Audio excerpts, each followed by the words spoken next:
je vous propose de commencer. Je laisse la parole à Josette. Je vous invite vraiment à désactiver votre son. Je vais le faire au fur et à mesure, là, mais faites-le, ça ira encore plus vite.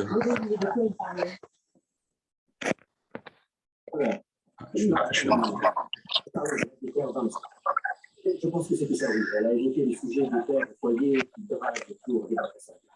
Qui est-ce qui peut faire Désactiver le son. Voilà, merci. Bonjour à tous et à toutes. Eh bien, nous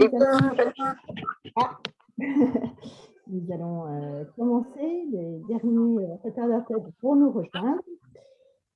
Eh bien, nous sommes ravis de vous accueillir ce matin pour notre nouvelle émission de l'Observatoire Santé et Innovation de l'Institut Sapiens. Alors, qui est l'Institut Sapiens? C'est un think tank qui est résolument indépendant et non partisan et qui réfléchit spécifiquement aux évolutions liées à la révolution numérique et à ses conséquences sur notre société, notre économie.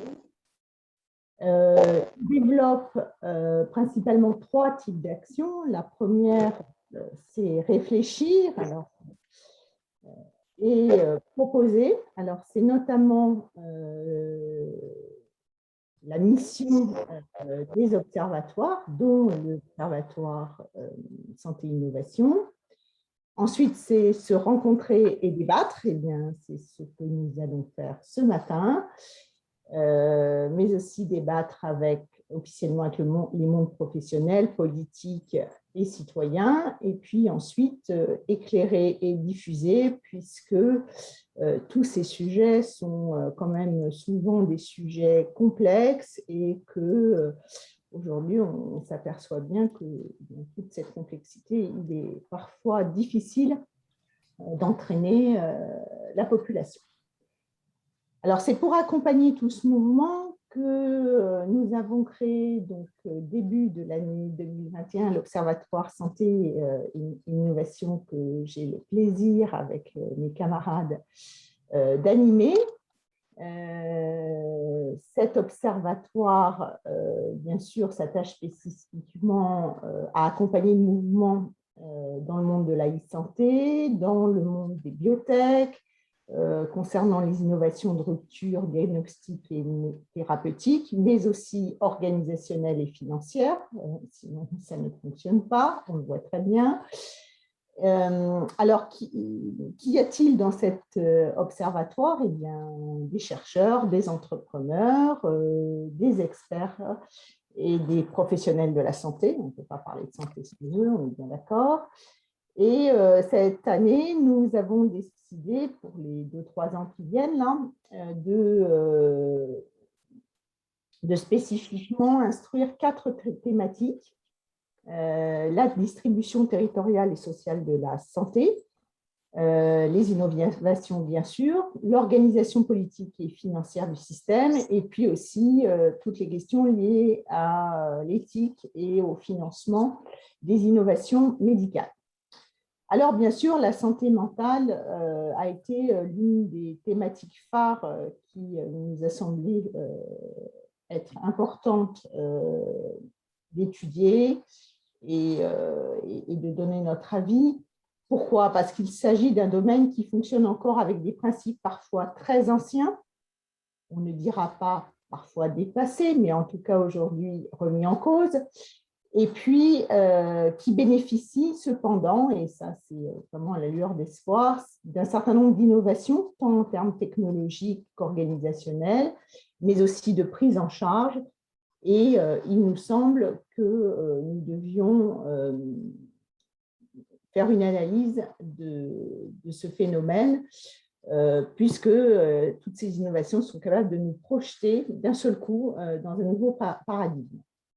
Et ceci, bien sûr, au sein d'une crise sanitaire qui nous touche encore et qui a bien sûr exacerbé l'incidence et la gravité de ces pathologies, Et puis, surtout, ce mois-ci, se profilent les assises de la santé mentale et il nous paraissait important de porter notre voix.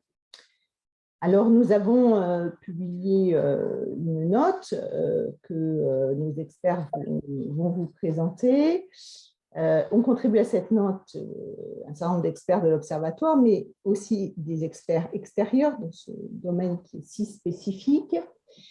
Dans nos experts de l'Observatoire, spécifiquement Isabella Demani, qui est membre de la chaire ESSEC Innovation Thérapeutique et qui est conseil en santé chez Alcimed et en même temps, comme dirait l'autre, fondatrice d'une start-up qui s'appelle GenDH. Vincent Diebol, qui est directeur de l'infrastructure en recherche de FCRIN et associé du MEDTech, et Franck Mouton, qui est président de France Biotech. Alors, je vais leur donner tout de suite la parole, et tout d'abord à Isabella Demani, qui va nous présenter la première recommandation de la publication et son contexte, qui porte sur l'importance de la prévention. À toi, Isabella. Merci Josette pour cette introduction. Comme tu viens de l'introduire, on va parler de santé mentale, ce qui comprend aujourd'hui les troubles psychiques ou les pathologies psychiatriques, avec pour principale caractéristique leur diversité. On va à la fois inclure dans l'analyse qu'on a faite la schizophrénie par exemple, les troubles bipolaires, les troubles alimentaires, les troubles relatifs à l'anxiété, à la dépression. Donc, c'est important de considérer, on va dire, pour la suite des discussions, qu'on n'est pas uniquement sur le scope de la psychiatrie. Avant de démarrer, je voulais juste revenir sur deux convictions qu'on a. La première, c'est que toute souffrance, en raison de ses possibles évolutions, doit trouver une réponse, qu'elle relève ou non d'un dispositif psychiatrique. Donc ça, c'est un premier élément important pour souligner aussi l'importance des troubles psychologiques et de leur prise en compte. La deuxième conviction, c'est qu'on ne peut pas adresser ce sujet avec des investissements ou des financements qui seraient de nature complètement parcellaire. Je vais juste vous donner quelques chiffres pour qu'on se rende bien compte de l'importance du sujet. Aujourd'hui, sont concernés par des problématiques de santé mentale à peu près 12 millions de Français. Le taux de mortalité, selon les notes et les rapports, est 2 à 5 fois supérieur à ceux de la population générale. Et le taux de mortalité prématurée est quadruplé. Donc, c'est des chiffres qui sont assez marquants. Je reprendrai aussi, on va dire, une formule de communication utilisée par l'OMS, c'est « on n'a pas de santé si on n'a pas de santé mentale ». Donc, tout ça pour vraiment rappeler l'importance du sujet et l'importance de son impact.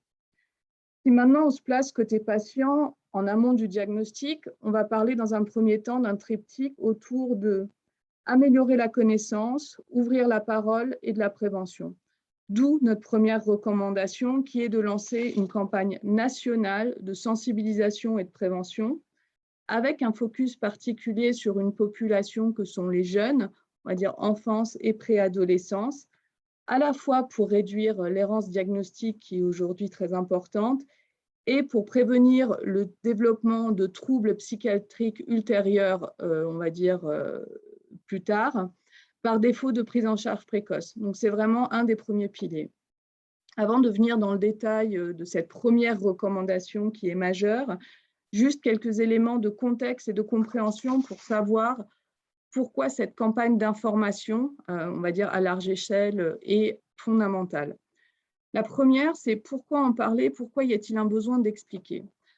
Aujourd'hui, il y a une notion de stigmatisation qui est encore forte. Quand on parle de maladie mentale, de maladie de psychiatrie, par exemple, c'est des troubles qui sont mal connus. Ça peut être associé à de l'incurabilité, à de la folie, voire à de la violence. Les patients eux-mêmes peuvent s'auto-stigmatiser, donc s'isoler aussi quelque part socialement. Et cette stigmatisation et cet isolement vont aussi conduire, dans certains cas, à aggraver leurs troubles. Donc, il y a vraiment un enjeu fort autour de la déstigmatisation et de l'information générale. Pourquoi est-ce qu'on fait ce focus sur cette période de l'enfance qui est vraiment fondamentale et critique ? Aujourd'hui, l'ensemble des rapports montrent qu'on va détecter dans la moitié des cas les différents troubles avant l'âge de 14 ans et dans 70% des cas avant l'âge de 22 ans. Donc, on voit bien que c'est une période véritablement charnière Et on estime qu'à peu près 20% des jeunes entre 10 et 20 ans aujourd'hui ne sont pas diagnostiqués. Et ce non-diagnostic peut entraîner des troubles beaucoup plus chroniques par la suite. Donc, on le voit bien, au niveau de cette population-là, il peut y avoir un impact sur la santé psychique, donc évolution vers de la chronicité, comme je viens de l'évoquer. Un impact physique, il y a des liens entre la non prise en charge de ces troubles et le développement de comorbidités ultérieures, et également la notion de perte de chance dans des états d'anxiété assez importantes dans le parcours scolaire, avec des pertes de chance ultérieures sur de l'orientation scolaire, voire même professionnelle. Donc, pourquoi est-ce que c'est un sujet aujourd'hui si important et quelque part sur quoi il se repose aussi? Il y a deux éléments de contexte qui sont importants pour expliquer quelque part cette hausse généralisée de certains troubles psychologiques. Par exemple, il y a un tiers de plus de troubles alimentaires pendant la phase de Covid. C'est à la fois la crise sanitaire qui a exacerbé à la fois des éléments d'anxiété, mais également d'isolement. On en a beaucoup parlé, donc je ne vais pas rentrer dans le détail sur ce point-là. Également un sujet qui est assez nouveau. On parle de notion d'éco-anxiété, mais il y a des premiers rapports, notamment au Royaume-Uni, qui montrent que ça fait le nid de développement, de troubles psychologiques assez forts dans la population des jeunes. Donc, l'ensemble de ces éléments montrent qu'il y a vraiment un contexte qui fait le nid de développement de troubles psychologiques. Donc, face à cette hausse, on a encore aujourd'hui une errance thérapeutique qui est assez forte. On considère aujourd'hui que seuls 40 à 60% des jeunes sont pris en charge, liés à la méconnaissance, liés à la stigmatisation, et qu'en face de ça, on a une saturation des capacités de soins, que ce soit au niveau des CMP, des CMPP. Donc, on est dans une situation de non prise en charge, on va dire, satisfaisante aujourd'hui. Tout ça pour dire qu'on est face à quelque part une bombe à retardement. En tout cas, on en a aujourd'hui tous les ingrédients. On a une hausse du nombre de cas en termes de troubles psychologiques, je tiens bien à le préciser, en termes de prise en charge qui n'est pas satisfaisante et en termes de, on va dire, d'information qui est faible. D'où l'importance de la première recommandation autour d'une campagne nationale de sensibilisation et de prévention. Pour cette première recommandation, il y a deux piliers qui sont, on va dire, fondamentaux. Le premier, donc, autour du lancement de cette campagne, avec à la fois un objectif de largeur, donc un ciblage grand public, mais aussi des éléments d'action très concrets sur une population cible que sont les jeunes, avec le recours à des réseaux sociaux, avec le recours à des influenceurs, pour vraiment être en mesure à la fois de les sensibiliser et de les toucher, compte tenu de leur manière actuelle de communiquer et de recevoir de l'information. Sur cette campagne, il y a trois enjeux qui nous paraissent fondamentaux. Le premier, c'est de faire évoluer les mentalités. C'est de revenir à cette notion de déstigmatisation de ce qu'est aujourd'hui, de ce que sont les problématiques de santé mentale, d'améliorer la connaissance générale, notamment par exemple la variété des troubles et des pathologies, leurs causes, leur prévalence, et puis d'agir. Je reprends juste, je fais un parallèle avec la santé physique. On peut aujourd'hui avoir en tête le besoin de faire 10 000 pas par jour. L'objectif, c'est aussi d'avoir conscience qu'il faut prendre soin de notre esprit et de développer des repères concrets pour aussi bien prendre soin de son corps que de son esprit.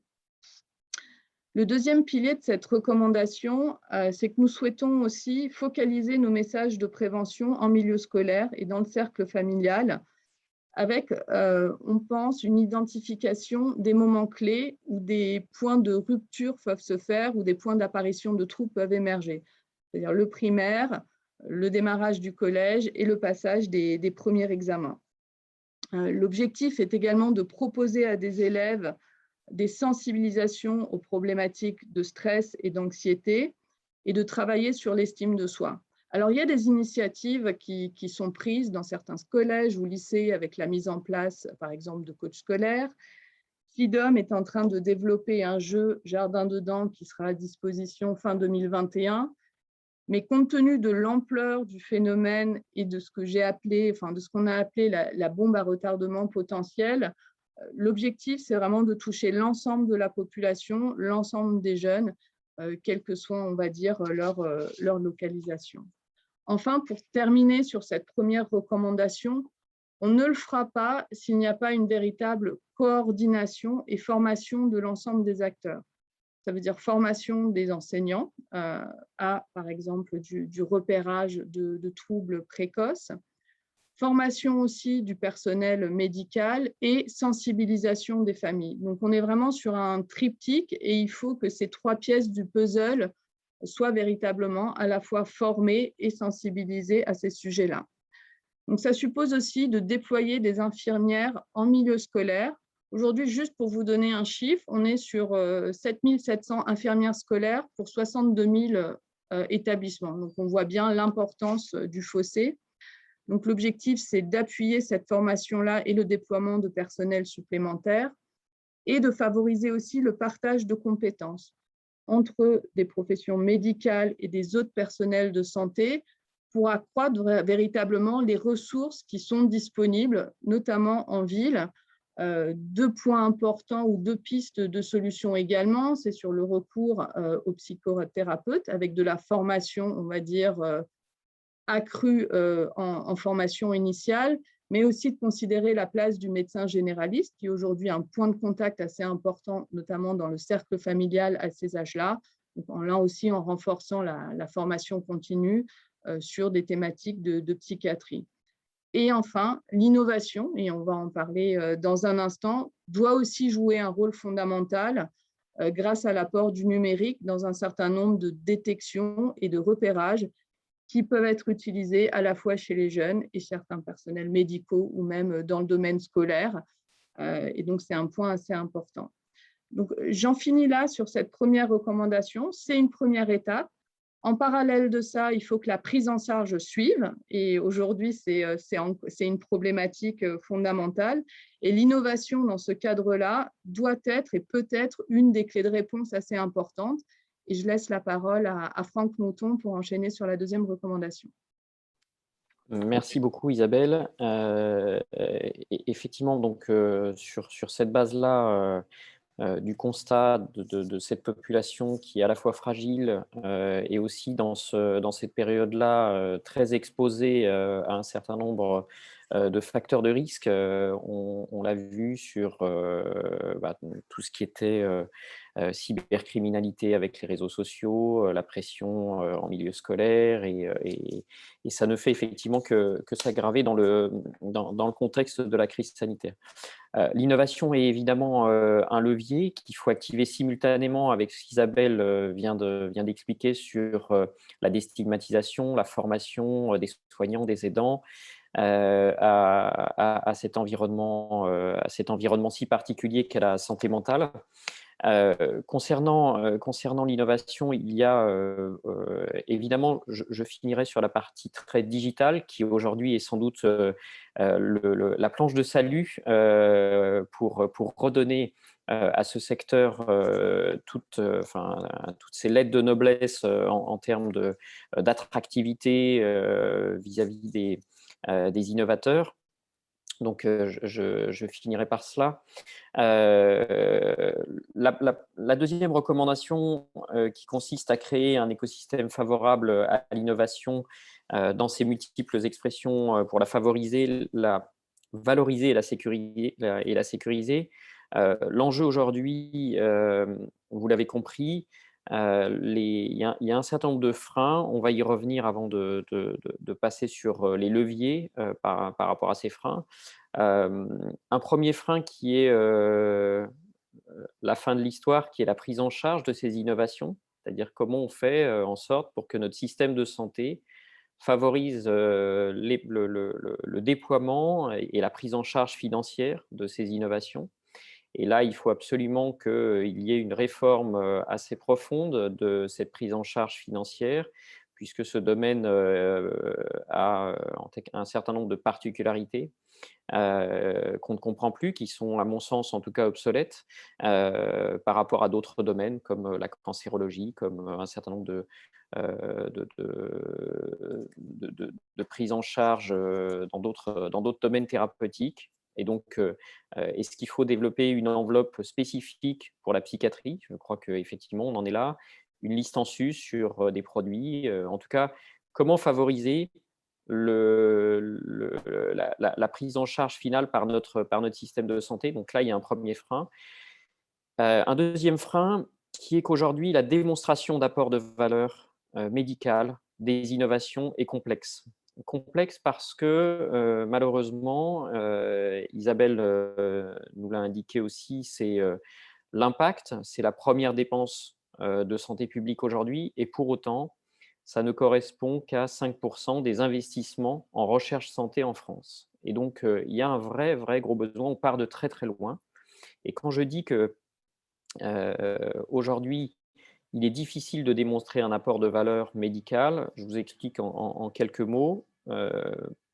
Si vous souhaitez, par exemple, développer une nouvelle thérapie, on reviendra sur le digital évidemment, mais si vous cherchez à développer une nouvelle thérapie dans ce domaine-là, malheureusement et contrairement à la cancérologie où on a réussi à avoir une révolution technologique avec l'immunothérapie, on n'a pas eu cette révolution dans le domaine de la santé mentale avec des échelles d'évaluation, des échelles de diagnostic qui restent encore très anciennes, qui sont souvent les mêmes d'ailleurs entre le diagnostic et l'évaluation d'un bénéfice médical d'une nouvelle thérapie.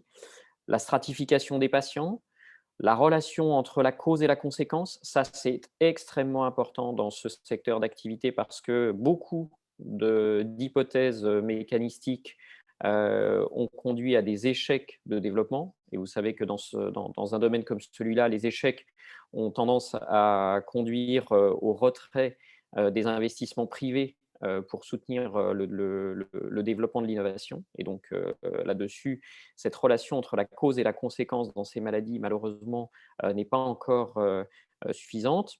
J'ai parlé aussi donc, toujours dans cette démonstration d'apport de valeur, c'est-à-dire de changer le cadre nosologique, de la compréhension, de la stratification des patients, de savoir exactement quels sont les critères qui permettent à la fois d'expliquer et de mesurer. Donc ça, il y a un vrai gros besoin et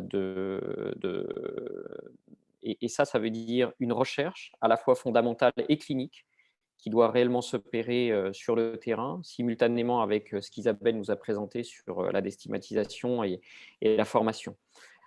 Et donc, voilà un petit peu le contexte dans lequel on se trouve aujourd'hui. Donc, un défaut de prise en charge finale qui ne favorise pas le déploiement et le déploiement sur le secteur santé mentale. La capacité, avec les outils qu'on a aujourd'hui, à pouvoir réellement démontrer un apport de valeur, et ça rejoint l'autre, c'est-à-dire que si vous voulez déployer, il faut bien que l'évaluateur, le régulateur et le payeur puissent s'approprier le sujet et considérer qu'effectivement, ça présente un bénéfice, ça peut présenter un bénéfice pour les patients, ça peut présenter un bénéfice pour le système de santé. Donc, il y a tout ça à prendre en charge aujourd'hui. Donc, ça veut dire quoi en pratique par rapport à cette mesure? Donc, c'est d'adresser sur l'ensemble de la chaîne de valeur, donc l'émergence de l'innovation. Donc ça veut dire effectivement transformer complètement le système de recherche fondamentale, recherche clinique, et surtout le soutenir financièrement de façon massive pour le transformer, parce qu'aujourd'hui, en fait, on n'a fait que du saupoudrage et qu'il y a vraiment besoin aujourd'hui d'avoir un effort massif.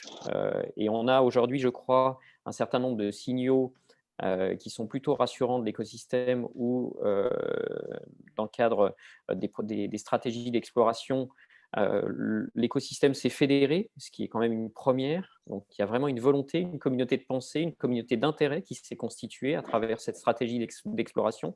On espère qu'au cours des assises de la santé mentale va être annoncé un financement pour justement structurer cette recherche. Donc là, on a au moins ce signal. Donc, c'est l'émergence de l'innovation.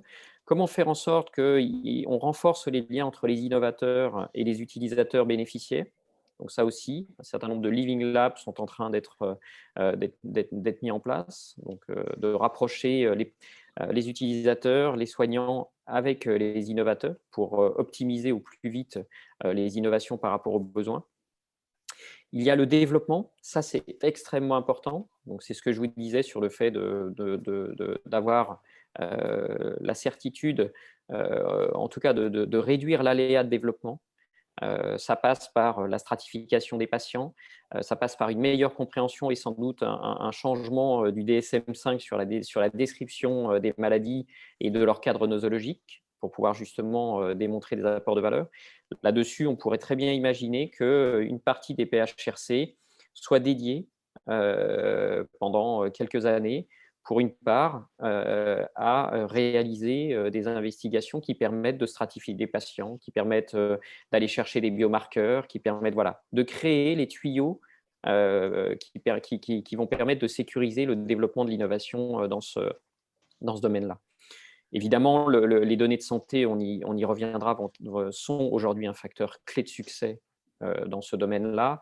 La digitalisation des parcours de santé, le fait de pouvoir identifier des ruptures de ces parcours de santé vont aujourd'hui être disponibles avec un certain nombre d'entrepôts de santé et la capacité des outils digitaux qui vont être à disposition vont permettre cela. Et enfin, donc, le déploiement, c'est ce qu'on disait, c'est-à-dire créer les conditions d'un modèle d'affaires plus efficient que ce qui existe aujourd'hui. Je peux vous le dire, dans le domaine thérapeutique, c'est un peu moins vrai dans le domaine du digital et c'est heureux, mais il n'y a pas d'investissement réalisé dans ce domaine-là. Aucun investisseur aujourd'hui, en tout cas, il n'y a pas de fonds d'investissement dédié santé mentale et il y a très peu d'investisseurs qui font le pari de l'innovation, on va dire, biotechnologique dans le domaine de la santé mentale.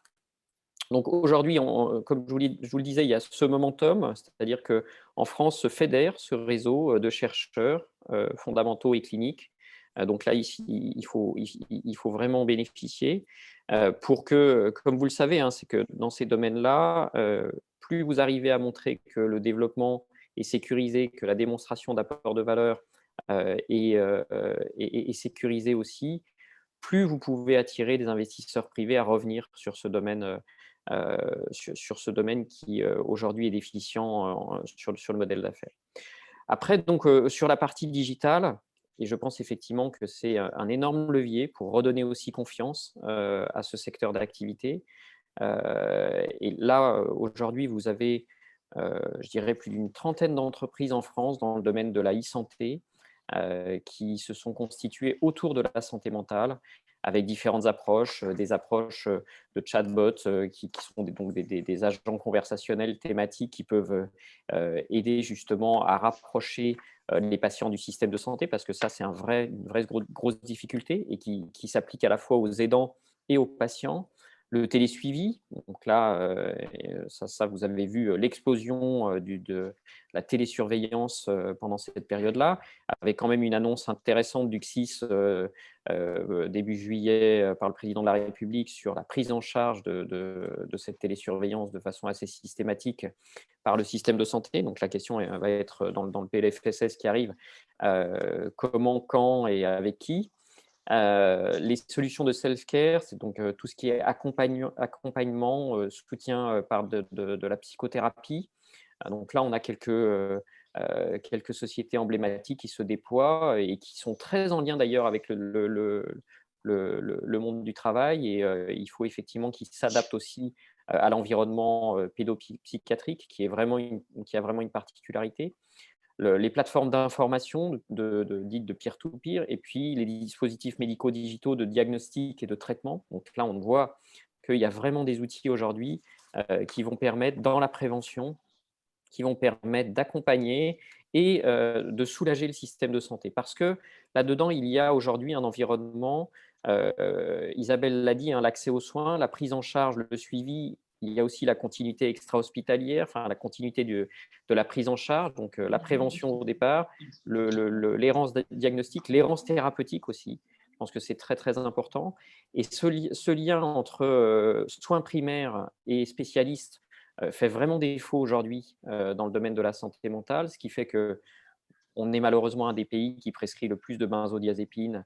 Et ça, c'est quand même un sujet, alors même que ces traitements ne sont pas forcément les plus adaptés, que les généralistes aussi, en termes de d'éducation, il y a un vrai besoin de lien avec les spécialistes, parce que vous savez par exemple que les antidépresseurs mettent 3 à 4 semaines pour commencer à avoir un effet, mais pendant ces 3 à 4 semaines où vous avez plein d'effets indésirables qui sont difficiles à supporter, il faut vraiment cet accompagnement-là. Souvent, les généralistes arrêtent les traitements, changent de traitement, et donc on a en fait quelque chose qui n'est pas fluide, alors même qu'on pourrait avoir une prise en charge par le soin primaire qui se trouve être beaucoup plus efficace et qui permettrait de soulager le milieu hospitalier et le milieu des spécialistes pour qu'ils aient aussi, et donc là, il y a évidemment besoin de renforcer ces équipes, renforcer en termes d'infirmières, on l'a dit, et également dans le milieu scolaire, mais directement au milieu hospitalier, le nombre de PH, le nombre de soignants en général. Donc là, il y a un vrai effort à faire. Et ça aussi, ça doit s'accompagner par l'attractivité de ce domaine.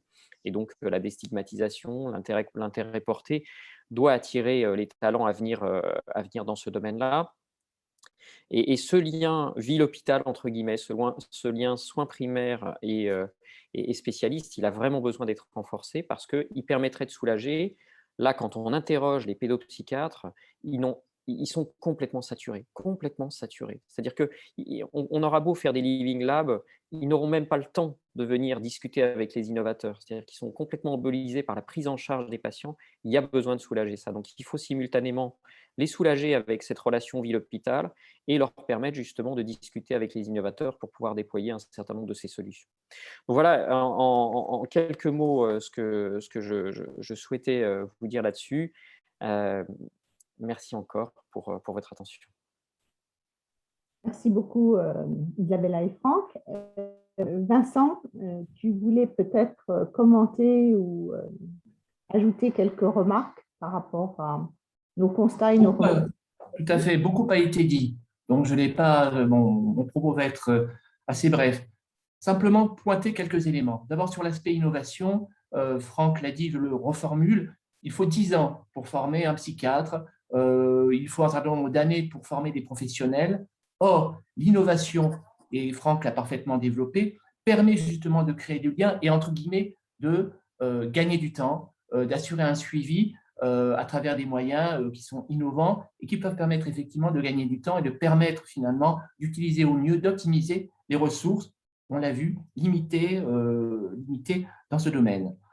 Le deuxième élément que je souhaite pointer, c'est à partir de ces recommandations, que fait-on? Vous l'imaginez bien, pour nous, la question du calendrier était essentielle. C'est-à-dire, nous sommes à quelques jours des assises de la psychiatrie et des maladies mentales. Alors, on ne croit pas au grand soir, mais pour autant, on a été vraiment frappés avec Isabella et Franck, mais par l'immense abondance des références bibliographiques, des rapports qui ont été rédigés, des recommandations, des tribunes qui ont été publiées. Il y a une véritable mobilisation. Est-ce que la montagne va accoucher de la souris? On ne le pense pas, parce qu'en plus, indépendamment et en ajout, si je puis dire, des assises, il y a le plan de relance. Il y a effectivement une opportunité financière, une manne, bien entendu, qui est très convoitée, mais qui peut permettre d'apporter et d'assurer une forme de booster, de levier pour constituer un fonds d'amorçage. Je dis bien fonds d'amorçage, car il ne s'agit pas de faire un one-shot, de dire voilà, on accorde quelques centaines de millions d'euros, quelques milliards, et puis tout est fait, tout est bien, et le modèle, effectivement, a été développé, la situation est débloquée. Pas du tout. Il faut que les choses s'inscrivent dans la durée. Il y a une troisième opportunité. Après les assises, le plan de relance, il y a également cette réforme du fonctionnement financier du secteur de la psychiatrie. Il faut le savoir, contrairement aux autres secteurs de ce qu'on appelle le MCO, médecine, chirurgie, obstétrique, les maladies mentales en matière de financement, notamment pour le secteur public, fonctionnent sur un modèle obsolète et fermé. Il y a une enveloppe au travers de l'association globale de financement qui évolue peu ou prou, beaucoup moins, et on l'a vu compte tenu de l'inflation que d'autres secteurs, une perte de valeur nette. Et en fait, on s'aperçoit qu'au fur et à mesure, finalement, la dotation dont bénéficie le secteur de la psychiatrie, 23 milliards d'euros en termes de dépenses d'assurance maladie, eh bien, dans les faits, diminue d'une année sur l'autre. Il y a une opportunité car une réforme financière qui a été annoncée, qui est qui va être réalisée normalement. Elle devrait entrer dans les faits à compter du 1er janvier 2022. Il y a donc une opportunité pour le faire, sachant qu'il s'agit, la réforme porte sur une forme de meilleure répartition plus proche de la réalité, mais elle doit s'accompagner également d'une revalorisation à travers l'ONDAM, à travers les dotations qui sont allouées chaque année par l'assurance maladie à l'ensemble des dépenses de santé. Il faut que la psychiatrie soit revalorisée d'une manière générale. Donc, pour nous, il y a effectivement, vous l'avez compris, un constat qui est fait. Il y a des recommandations très claires, il y a des opportunités en termes d'innovation qui peuvent véritablement permettre de soulager et les praticiens, les patients, bien entendu, et d'apporter une véritable plus-value. Et en même temps, il y a des opportunités de financement pour peu qu'on s'en donne les moyens. Et je crois qu'aujourd'hui, on peut être relativement optimiste. On va attendre quelques jours pour savoir effectivement ce qui va être décidé lors des assises. Merci beaucoup, Vincent. J'ai oublié de vous dire, cher public, que bien sûr, vous avez la messagerie à votre disposition pour poser les questions à nos experts ou faire vos remarques. Je vais donc ouvrir la séance de questions. Est-ce que les assises de la santé mentale sont pour vous une initiative intéressante? N'avez-vous pas la crainte d'une concertation de plus sans lendemain du fait de la disparité et du nombre de problématiques que vous venez très bien d'exposer, de la période électorale qui arrive et puis surtout, même si le quoi qu'il en coûte bat son plein, quand même du manque de moyens financiers du fait du niveau des finances de la sécurité sociale. Qui veut prendre la question? Franck? Vincent? Oui, alors je vais plutôt être optimiste. Vous me direz après le 28 que j'avais tort, mais voilà, je suis plutôt optimiste et espère que le président de la République va annoncer un certain nombre de points qui seront activables rapidement. Il est évident que dans cette période-là, je pense qu'il serait illusoire de s'attendre à un changement organisationnel profond, parce qu'on est trop proche des élections. En revanche, je pense qu'il y a un certain nombre de leviers qui peuvent être activés très vite, qui sont dans le projet de loi de finances, ce qu'a indiqué Vincent, c'est-à-dire la revalorisation d'un certain nombre d'étapes dans la prise en charge des patients. Donc, je pense que ça, on a les moyens de faire des choses dans le prochain projet de loi et ça on va le savoir très vite. Je pense également que est-ce qu'un fonds souverain dédié à la santé mentale pourrait être une annonce intéressante? Il y a aussi un certain nombre de leviers qui peuvent être activés très vite dans la prise en charge du digital en santé mentale. Il y a, vous l'avez vu dans l'avenant du Conseil stratégique de filière santé, un axe dédié parcours de santé en santé mentale, avec justement un certain nombre de leviers sur le digital. Donc, je pense que d'ici les élections, il y a la possibilité de mettre en place un certain nombre de choses. Et ces choses, évidemment, passeront par le digital, on l'a indiqué, à la fois par les solutions et également, je dirais, par les entrepôts de données de santé qui vont permettre d'avoir un certain nombre d'informations qui devraient aussi abaisser le risque. Après, je suis entièrement d'accord sur le fait que ces 3 grandes mesures qui sont proposées, un certain nombre de choses ne pourront pas être activées pendant cette période-là, compte tenu de l'impact qu'un changement organisationnel profond impliquerait pour une élection présidentielle. Voilà pour moi sur ce sujet. Donc plutôt optimiste parce que j'espère que le PEPR va passer, j'espère que les 114 millions qui ont été demandés vont changer quand même les choses et donner surtout de la confiance à toute cette mobilisation. Je pense qu'il y a une vraie prise de conscience pendant cette période-là. Il faut continuer à s'en servir.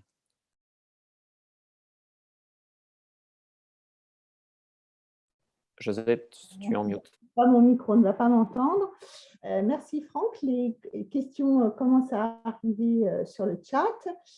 Je vais passer la parole à Alors, je ne vois pas le nom en entier, mais quelqu'un dont le prénom apparemment est Aureka. Il y a une question à poser sur les HPI. Attendez, c'est super. Merci beaucoup. Je ne sais pas si je pouvais poser ma question. Je vais être très concise. Super contente en tout cas de cette rencontre. Donc moi, ce que j'ai appris, parce que ça s'inscrit dans la vraie vie, en fait, c'est qu'il y a un certain nombre de maladies en fait, qui finissent par se développer parce que les personnes ont des, comment dirais-je, ont un fonctionnement mental. Enfin, je vais être très claire, par exemple, les HPI, qui sont souvent identifiés en fait au niveau de l'enfance en fait et à l'école, et ça en fait souvent des adultes. Enfin là, on voit que voilà, le problème commence à être pris réellement au sérieux. Et donc, en fait, je comprends, parce que ça développe des pathologies dépressives, enfin des trucs, je ne suis pas une psychiatre ni spécialiste, hein, mais on sent bien c'est des personnes qui finissent par être en souffrance de manière assez gravissime et qui terminent parfois assez grave. Et donc, moi, je comprends bien hein, le développement des thérapies en fonction, effectivement, des maladies, enfin, parce que je travaille dans la recherche médicale aujourd'hui privée. Moi, je suis dans la prévention. Merci beaucoup. Dans la prévention, est-ce qu'il est prévu dans tout le suggestion là proposée, hein, est-ce qu'il est prévu justement, comme on le fait par exemple pour le diabète ou d'autres choses, ou l'obésité, des outils de prévention? C'est-à-dire comment éviter quelque part que des enfants ou des adultes, parce qu'ils ne se connaissent pas et tout ça, finissent par exploser en vol? Est-ce que ça fait partie de ce que vous souhaitez mettre en place? Comment identifier plutôt, par exemple, ces enfants qui sont souvent dans la courbe de Gauss un peu là et qui ne se trouvent pas bien dans la façon dont on s'organise? Voilà, moi, c'était le côté plutôt prédictif, en fait. Et quels outils voilà, digitaux, enfin, comment on peut améliorer tout ça? Merci. Si je peux prendre peut-être le début de la réponse. Alors, bonjour Auréda. Je ne sais pas si on peut parler à ce stade d'outils déjà prédictifs. Je pense qu'une première étape, c'est de mettre à disposition des outils de prévention. Ah, je ne t'entends plus. Ah, pardon. Oui, je vais reprendre. Effectivement, ça fait partie de nos recommandations de mettre en place des outils de prévention pour du repérage précoce. À la limite près qu'il y a vraiment un effort à faire dans l'évaluation des outils qui seront mis à disposition. Le fait alors on ne parle pas encore d'annonce de diagnostic, on parle vraiment de repérage, de faire de la prévention. Il y a quand même besoin d'une évaluation scientifique, d'efficacité de ces outils-là.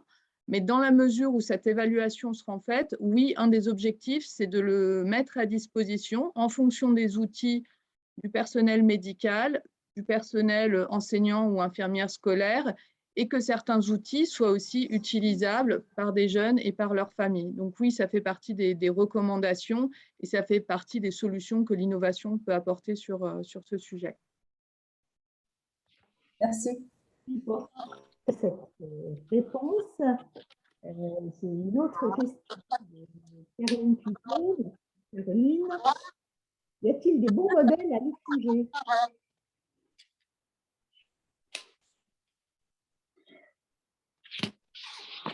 Question piège. À votre connaissance.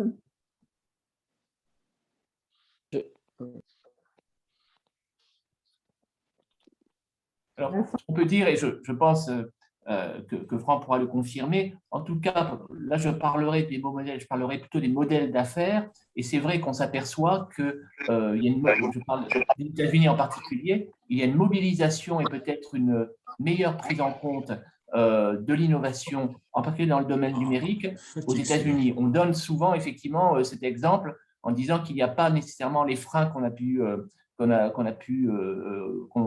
développer, à savoir le frein financier, qui permettent justement d'assurer une meilleure porosité, une meilleure intégration de l'innovation, notamment donc outre-Atlantique. Je ne sais pas si Franck veut le confirmer et veut le Oui, tout à fait. Donc, il y a eu ces dernières années vraiment c'est opéré sur le terrain du financement privé et de l'investissement en capital risque, un virage sur le digital en santé mentale, en particulier tout ce qui était télésurveillance, etc. Donc, je dirais que ça favorise forcément les modèles d'affaires et ça s'accompagne forcément par le régulateur, l'évaluateur et le payeur d'un accompagnement et d'une prise en charge et quelque part de l'ouverture des vannes pour que ces systèmes soient déployés sur le terrain et que les investisseurs puissent effectivement considérer que ce domaine-là est efficient sur le modèle d'affaires. Je mentionnerai aussi les pays nordiques qui ont mis en place, et là on est plutôt dans le parcours de soins, plus que ce dont je vous parlais, c'est-à-dire la relation entre le primary care et les spécialistes, la relation ville-hôpital a été largement renforcée et ça a conduit aussi à une forme de déstigmatisation. Donc ça, je pense que c'est vraiment des leviers qu'on peut voir actifs dans des pays qui ont pris ça à bras-le-corps pour renforcer, pour réduire l'errance diagnostique et l'errance thérapeutique dont je vous parlais, parce que ça aussi, c'est un vrai sujet. Merci pour ce complément. La question de Raphaël Prénom, c'est sur le rôle des associations de patients dans ce système, notamment d'implication de la recherche. Isabella, c'est peut-être pour toi cette question. J'ai mal entendu la question. Quel rôle attribuez-vous aux associations de patients dans cet écosystème? Effectivement, elles ont une place importante dans tous les sujets liés au parcours de soins, à la fois en termes de relais pour de la sensibilisation, de la prévention, parce que souvent elles sont assez proches des patients, des familles de patients. Donc sur la première recommandation de lancer une campagne nationale et de travailler le sujet de la prévention, de la déstigmatisation, elles ont non seulement une place, mais un rôle très fort à jouer sur ce sujet-là, en complément des actions qui seraient faites à destination du grand public via des moyens télévisuels et autres. Je peux le compléter, Josette, si tu m'y autorises, à savoir que Franck a évoqué tout à l'heure la notion de Living Lab.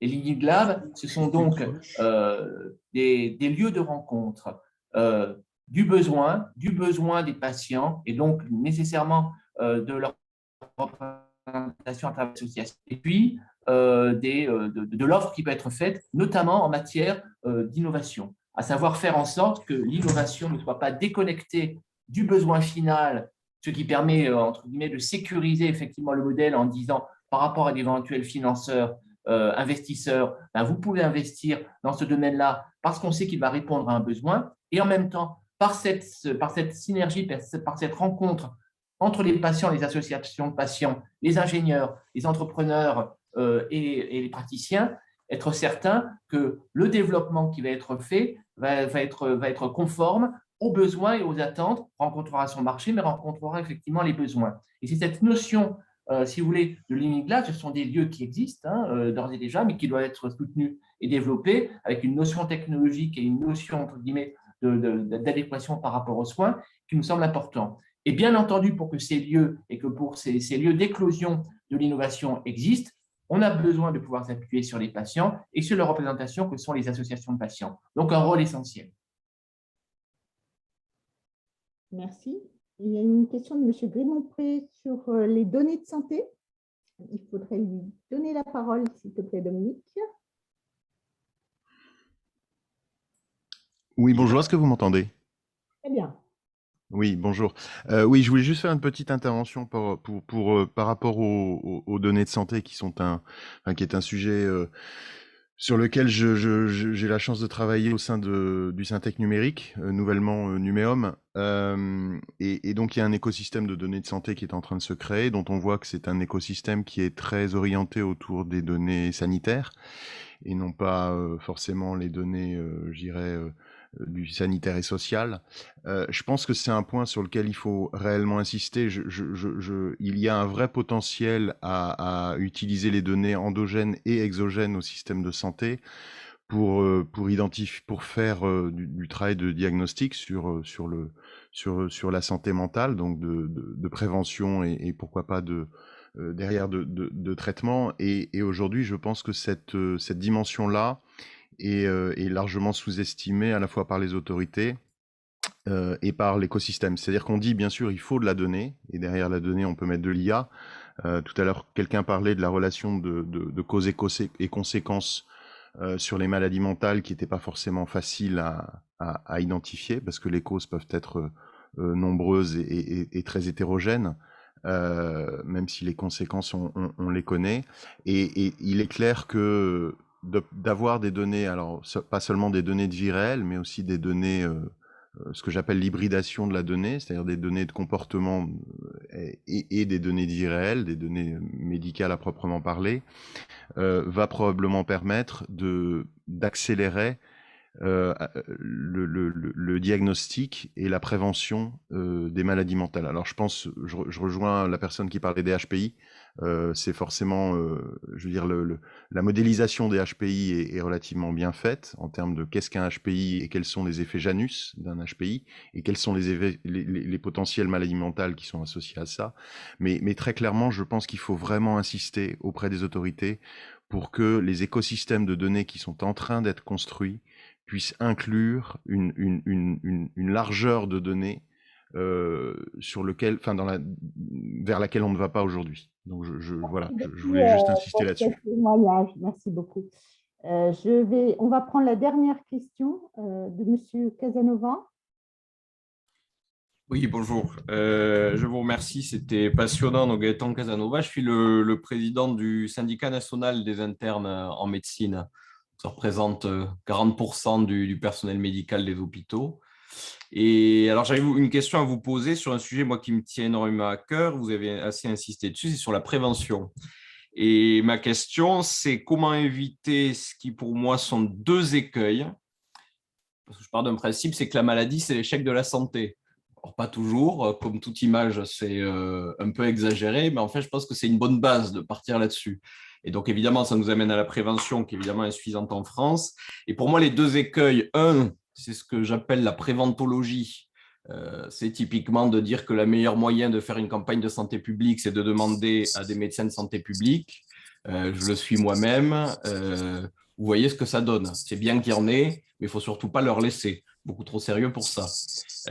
Donc ça, c'est le premier élément. Comment on arrive à en fait être transversal. Derrière ma question, c'est comment on arrive à être transversal et à ne pas laisser la prévention uniquement aux professionnels de santé. Écoutez, si c'est le meilleur. Et le micro de M. Babot qui est allumé. Du président. Oui, pour une fois que j'ai pu couper le micro du président. Et le second aussi qui me semble très important et qui est tout à fait lié, c'est comment on évite la psychiatrisation de la santé mentale. Il y a, en tant que médecin, un débordement que les psychiatres me reprocheront de pointer du doigt, mais c'est qu'un psychiatre, c'est un médecin. Évidemment, le médecin, il ne fait pas que dans la pathologie, mais aujourd'hui, il y a un débordement absolument évident pour des raisons de remboursement qui sont en train de changer, mais en tout cas, il y a un débordement entre ce qui est de la prise en charge de pathologie psychiatrique et ce qui relève de la souffrance psychique, qui est aussi essentielle. C'est ce que vous avez dit en propos introductif, que toute souffrance devait être prise en charge. C'est la réalité, mais ça n'est pas forcément à des psychiatres de la faire tout le temps. Voilà, donc question résumée, comment on évite ces deux écueils? Comment on évite la préventologie et comment on évite de tout psychiatriser en réalité? Oui, mais merci pour la question. Et effectivement, vous pointez un certain nombre de risques. Sur le sujet de la prévention, je pense qu'une des mesures, c'est de différencier les messages. Il y a une notion de message de grand public. Quand je parlais aujourd'hui, on est sensibilisé à des messages très simples, hein, manger 5 fruits et légumes par jour, besoin d'une activité physique. Je pense que sur la santé mentale, il y a aussi besoin, et peut-être même le mot là, de santé mentale n'est pas approprié, de messages très simples pour prendre soin de son esprit. Donc ça, c'est un premier volet.